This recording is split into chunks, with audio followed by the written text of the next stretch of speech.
so worth waiting for. I mean, from start to finish, it's just amazing. So my first question is, Future Past sounds so fresh and current, and still it's so Duran Duran at its core. And to me, I have this feeling like you're always on this quest or mission to do something different, and at the same time leave your unique print on what you're doing. And I also can hear the instruments being played separately and at the same time all together. But it's like, oh, there's the bass, there's the stands, the drums, the guitar, and the vocals are right up front, and they're fantastic. And they don't push the melody back. How did you make that happen? How did that remarkable sound take shape?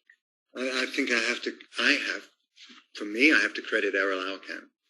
And, I didn't really know a lot about Errol when we met with him. We liked him, and we didn't really know that much. We knew of him. We knew he was a successful DJ. We hadn't heard all that much that he'd worked on. But we took it was like we took a chance. Why not? Let's give this guy a go. It's got great energy. And, showing up to the studio day one, two things. One, he had a plan to get the best bass sounds ever, and he worked so hard on getting the bass sounding great. That was very inspiring to me, when I work with a producer that really takes time to get the sound good, that sends a signal to my brain. Oh, this guy's taking me seriously. I need to take the work seriously. He also, Graham Coxon is a big part of this, what makes this album work really well. And it's interesting with Graham because, Nick had met Graham. He'd done a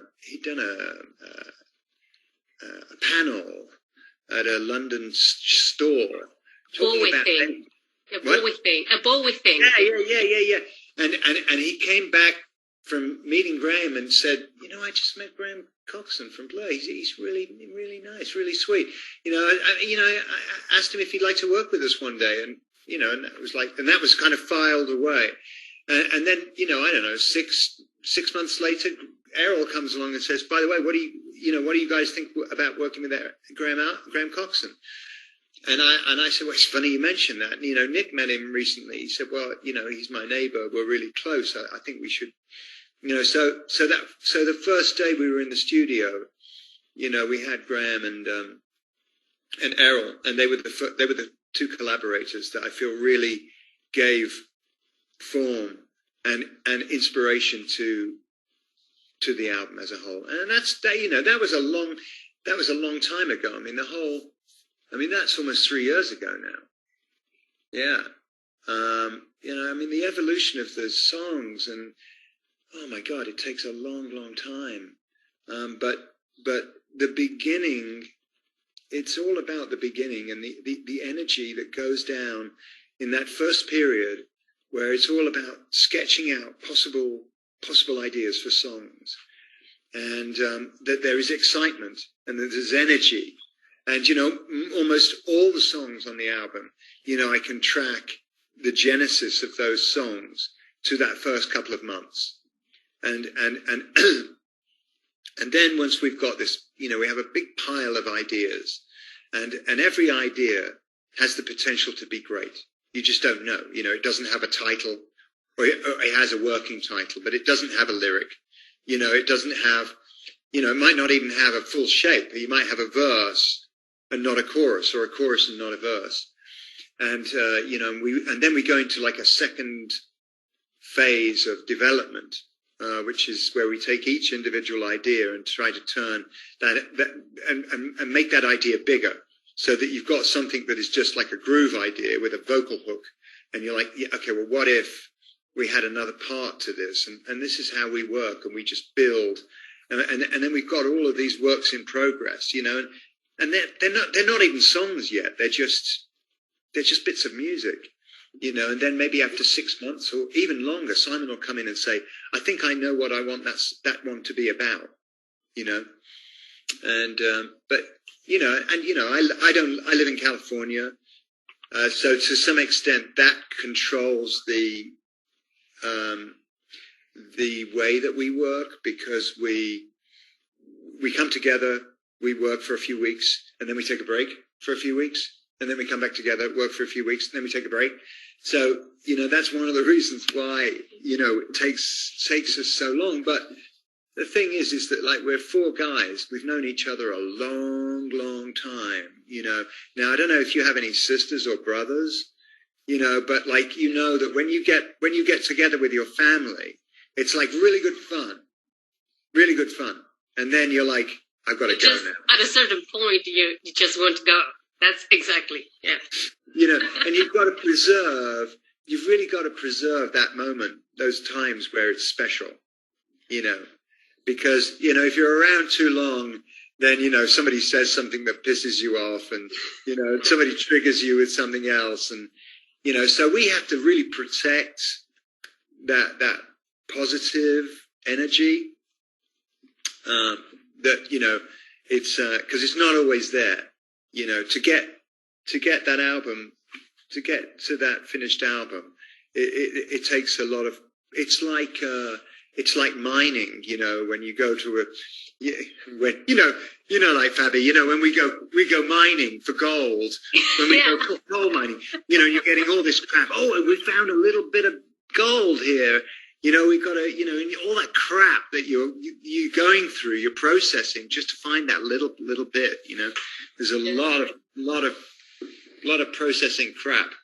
I know. I've been to his studio, and I've witnessed it, from afar, but I know how long it takes. But this one is really, there was a special situation going on in the world, so it took a bit longer, but it was really worth waiting for. So yeah, that was a piece of it as well, because our intention had been to finish the album last spring and to release it and go on tour last summer, and but my memory of that time was that we were not,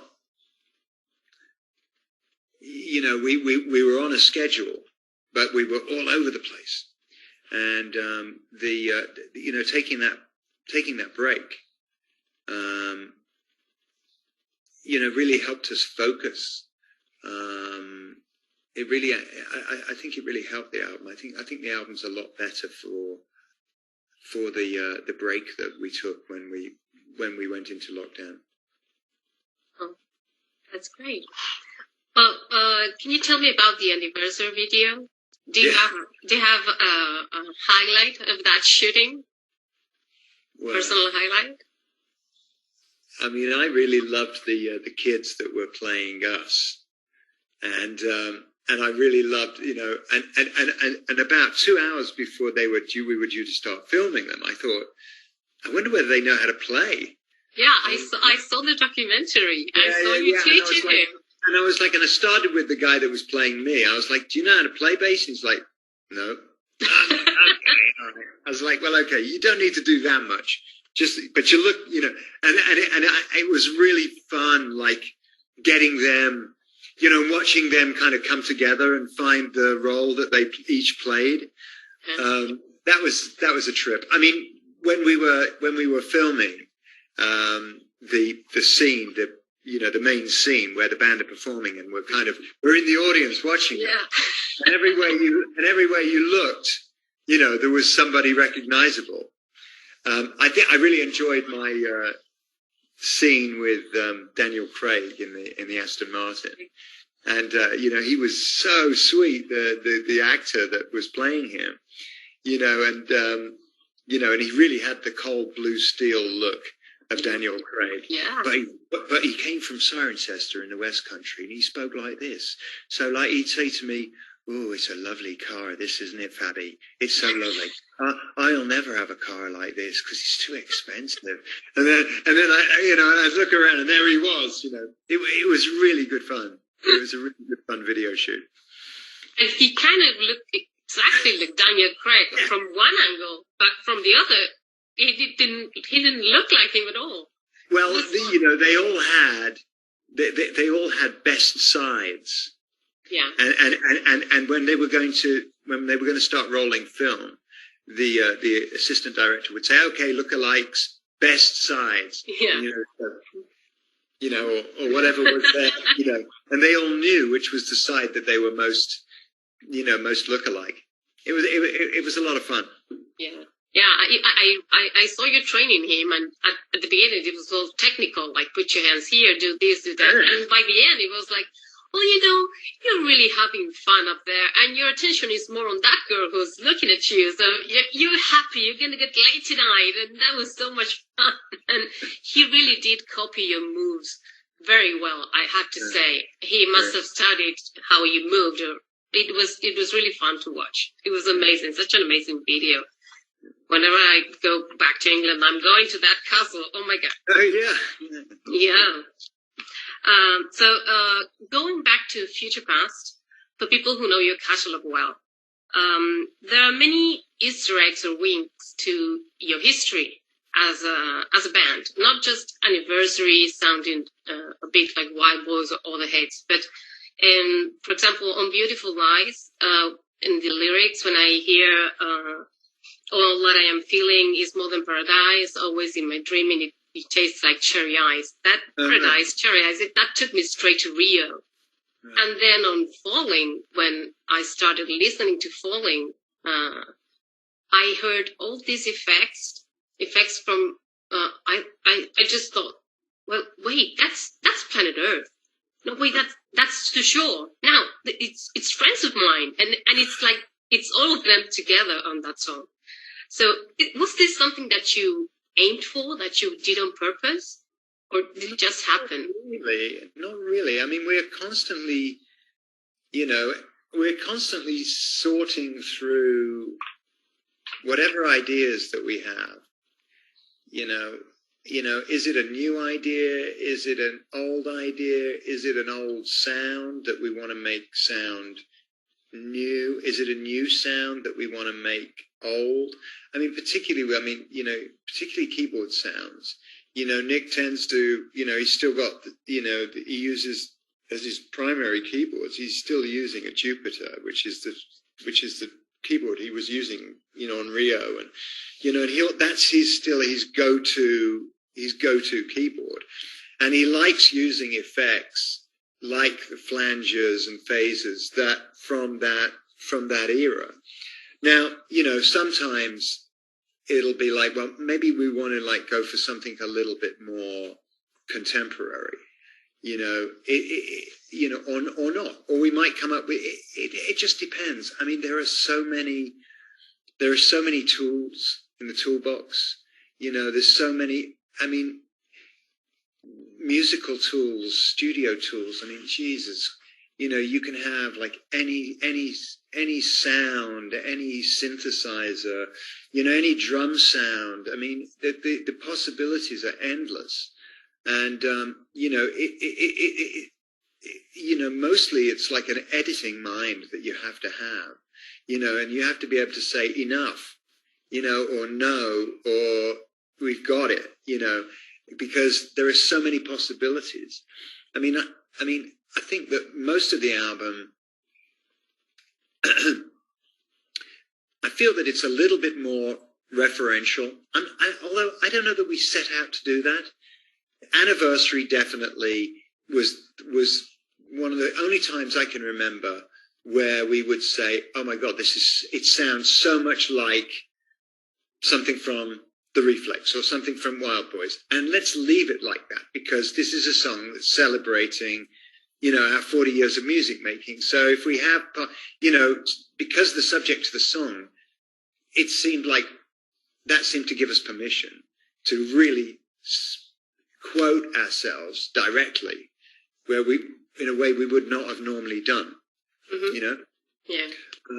But I don't think that we did that throughout the album. I think what you're hearing when you talk about you're hearing this and you're hearing that, I think that's just the way that we That's just the way that we work.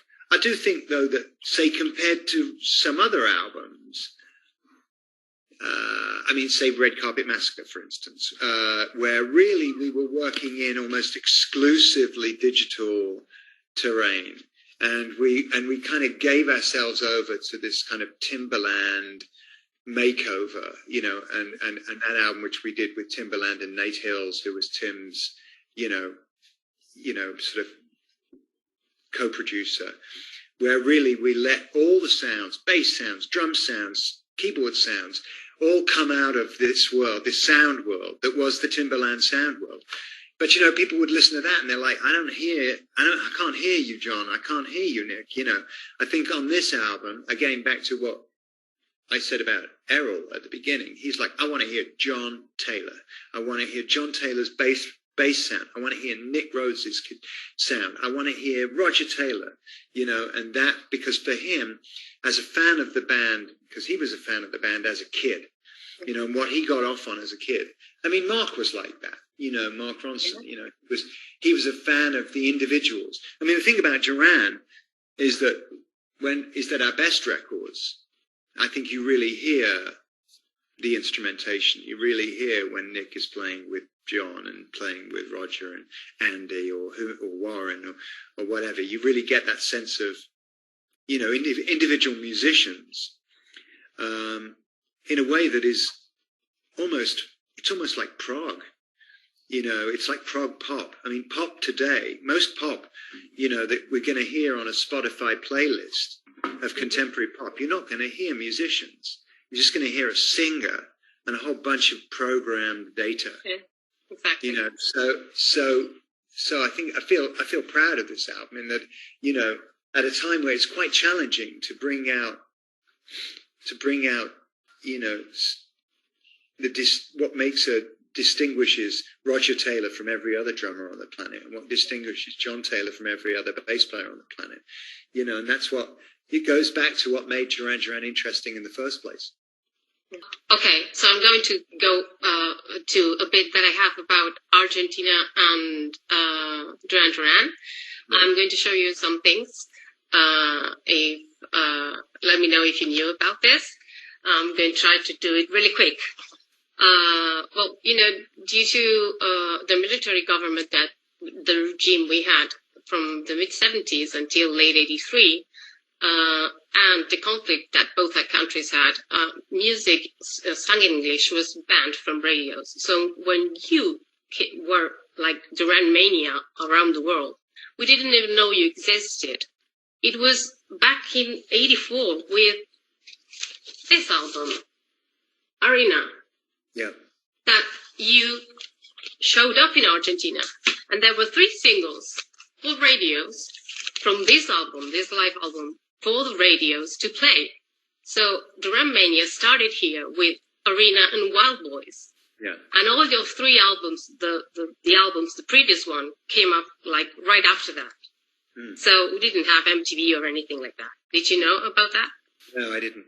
Well, then that takes me to the second one. This one. Oh, yeah. Liberty. Yes. Okay. I know this album bombed almost everywhere in the world. But in Argentina, this album was the number 1 for 3 months straight. It was. No way. I didn't know that. Yes, way. And Violence of Summer was the hit of the year back in 1990. So I know you never played that song live ever. Oh, well, I promise. We'll play it next time. But if you do play it here, it will bring down the house. It's a massive classic here. Take my word for it. Then I wanted to show you this. This is a book. I don't know if you can see it. It's called Siete y el Tigre Harapiento, which means 7 and the Rugged Tiger in Spanish. Oh, yeah. Yeah. It's a novel it tells a story of crime and corruption in the Buenos Aires of the 1920s. And the writer, Leonardo Ochoa, named the characters after you. Oh. Yeah, it's, you have Simón el Tigre León, who is the leader of... Tiger. Yeah, Tiger. You're a gang of killers on this book. It's so fun to read. Then we have Nicolás Rodas, who is always dressed in white and kills with a knife and gets very upset if blood stains his suit. And then there's Juan, Rogelio, and Andrés Sastre. You know, if you switch the Y to an I, Taylor in Spanish is Sastre. And in the story, you three are brothers. And and he also, what he did, he named the chapters of the book after the track list of the wedding album. Wow. I don't know if you can see that. All in Spanish, in the exact same order. And there are hidden lyrics in the book. You don't have to be a Duran fan to read this because it's absolutely amazing. But I want an English translation of that. I could do it. You know, I could do it. I know him, of course, and he's a huge fan. Yeah, he's my friend. I work with books. So there you go. Do you want me to tell you how it ends? Yeah. Okay. Both Simon and Nick go to jail. You lose an arm, and Roger and Andy get killed. Wow. Okay. That's heavy. Yeah, I know. And this is my last one. Yes. Your autobiography. It's been translated to Polish, German, Italian, Portuguese. Will we see a Spanish translation of this? No, I thought we were about to do it before COVID. At the beginning of last year, we were talking about it, and then it was one of the things that was lost. I was just talking to our manager about it a few days ago. Actually, it's something I really want to do. Oh, that is good to hear. I could help. I have the translation, ready. It's been on my desk for almost a decade. Okay. So, my final question is, what is what you like best about coming to Argentina? And how would you describe your fan base? And are we on your touring plans? Well, I mean, it's always been a very special, country for us to visit. And I think because it's always wonderful to go, there are not many countries. Like when we first went down, there was, England and Argentina had kind of been at war, right? There was like this, we were set up against each other, the politicians, and then you get down there and like everybody's so friendly, and you feel so loved. And it's like, and again, it's the power of music. It's like, we don't care about that. We all, we love music. We love soccer. It's like, we love food, and it's just, I don't know. I mean, the Lollapalooza show in Buenos Aires is one of my favorite shows of all time, and I know that's on, I think it's on YouTube, that show, that was one of my favorite shows on that tour. I love that venue in town, the kind of the arena in the set where everybody's around. What's the name of that venue? Luna Park? Yeah. I like that venue a lot. I mean, it's just I remember the last time we were there, somebody had recreated the Sgt. Pepper album cover in Buenos Aires. There was at the UK Embassy. Yes. UK Embassy, yeah. I was there, yeah. Yeah. That was kind of amazing. We've had some great experiences down there. It's always blows my mind really when you go so far from home and you're just welcomed and there's just so much love. There's just so much love for us. It's remarkable. And your fans? How do you describe your fans? Fans are amazing. Fans are amazing. I mean, Argentina, out of all the Latin American countries, I don't know why, but Argentina really, really grabbed Duran Duran. I think it's always been, I'm not sure why, whether it's the Italian connection, perhaps, maybe that's had a little bit to do with it. But out of all the Latin American countries, Argentina has been the one that has really, really embraced Duran Duran. And, I don't know whether it's going to be next year or the year after. I mean, we shall see. Yeah. But, I hope we'll get down there. Okay. Thank you so much for your time, right. John. Thanks, Fabi. It was a pleasure. Nice to see you too. Okay, Bye. ciao, ciao.